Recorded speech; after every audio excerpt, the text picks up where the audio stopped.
When you read a book, it's you and the words. And when you have an audiobook, it's you and the voice.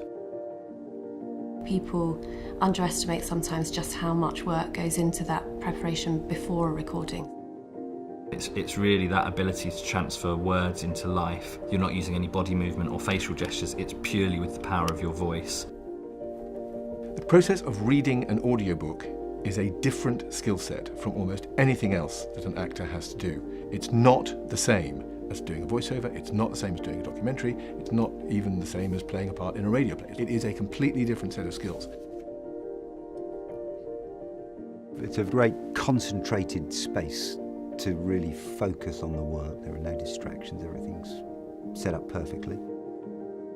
It takes a lot of preparation. I go through each character and for some reason always think of them in a colour, and then I like to work out what voices I'm going to give them, what accents I'm going to give them. If it's the first day of a recording, Here we go. the most useful thing is the first 10 or 15 minutes before you actually start recording. So with this, as soon as it begins, you know this is going to be fun and intriguing. Okay, so if you're ready, we shall give it a go. It's recording now. The Open Window by Saki. My aunt will be down presently, Mr. Knockin, said a very self-possessed. I don't think there's a better feeling than when an actor reads the first line and you just know that that is the voice you had in your head and that is exactly how you wanted it to sound. I hope you don't mind the open window, said Mrs. Sappleton briskly. You're not just playing a part. You have to be the river on which the story is carried. You have to be, to some extent, invisible.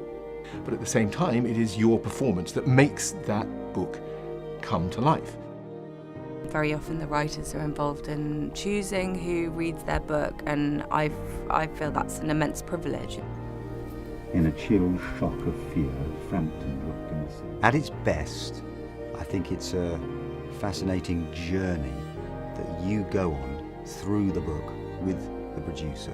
You know that the actor really gets it, and you've got a really good director or producer there too who gets it and is prepared and knows exactly what they want from that actor. You know they're going to do a really good job. It's a real chemistry thing that I think has to work on an audiobook. So just a bit more regret. Romance at short notice was her speciality. Nearly was her speciality.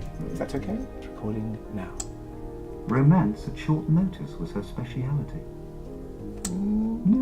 No. Sorry, very, very nearly there. Recording in 3, 2, 1.